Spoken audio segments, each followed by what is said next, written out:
Hi guys, Marshall here with this week's live Q&A. So I'm recovering. I sound a bit better, but I may cough because that cough is persistent this week. So, all right. So this week, I just got thrown. I have three things in the poll. Two of them got a strong rating. The first one was, what's the responsibility? What's the difference between fault and responsibility? Okay.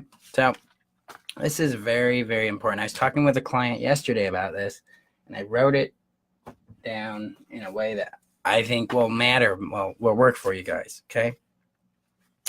So I'm going to draw it here, and then I'll create a little fact thingy, a little graphic thingy for you guys. Responsibility. All right. So fault...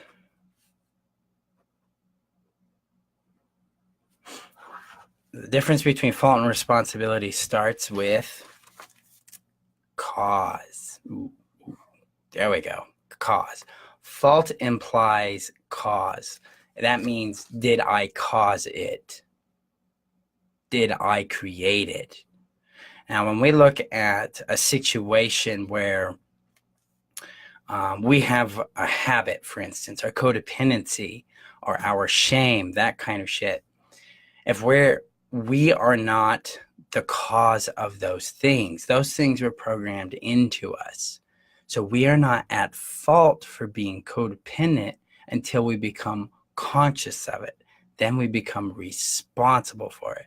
So responsibility is about what we do. It's our actions and it's our choices, it's our feelings, it's our desires. Those are in our yard. Those are our responsibility. But fault is about causation. And when it comes to abuse, when it comes to codependency, when it comes to other people's behaviors, other people's feelings, other people's attitudes, choices, and desires, we have to look at that yard. So we're only responsible for our thoughts, feelings, choices, actions, and desires. Other people are responsible for theirs. We are not at fault for other people's feelings, and we are not at fault for the programming we've inherited from other people, namely our parents, because we didn't cause that, okay? But we are responsible for it because it exists in us and because we have the power to change it. So that's the difference between fault and responsibility. Fault is about cause. Did I cause this thing? No. Okay, then I'm not at fault, but I am responsible for what's going on. My actions, my choices, my feelings, my desires, my thoughts, those are my domain. I've got to manage those. So that's the difference between fault and responsibility, and I'll post an infographic on that later. Let me write that down. There we go. All right. And the second question in the Q&A was, what's an emotional flashback? This term comes from a book written by Pete Walker called CPTSD. And he coined the term emotional flashback. And we've had a couple of posts in the group this week that are perfect examples of an emotional flashback. It's when your body and your senses start doing something, but consciously you're like, oh, I don't know why this is happening. What the hell is going on? That's an emotional flashback. Panic attacks are a really simple form of an emotional flashback. Being triggered is an emotional flashback. Another way to phrase it is emotional hijack. I got hijacked emotionally because my stimulus, something happened, that I was unconsciously aware of, that triggered these emotions in us. And so when these things happen, we're going to be caught off guard most of the time because it doesn't make sense to us intellectually. Like, what the hell is going on? The job here, our chance here is to slow down and go, ooh. So if I don't know why this is happening, that means I'm in an emotional flashback. That means my body is reacting to something I'm not consciously aware of right now. Now I need to regulate that. We can regulate that by breathing, by yawning, by doing the stroke fashion like this, by taking a moment and focusing on the physical characteristics of our surroundings, by asking 6 basic questions. Is there a threat I can see? Is there a threat I can smell? Is there a threat I can taste? Is there a threat I can touch? Is there a threat I can hear? Is there a threat? Because anytime we're overwhelmed emotionally, our nervous system believes it's going to die. And so we have to help it understand if it's still safe. And the easiest way to do that is to employ our senses, engage our physical surroundings, and see if there's actually something out there trying to kill us. And once our nervous system and our senses connect that there's nothing going on, we'll naturally calm down. So that's how we deal with emotional flashbacks. The last thing I posted in the Q&A poll was, are relapses with the narc normal? Because we've had a few of those show up in the group.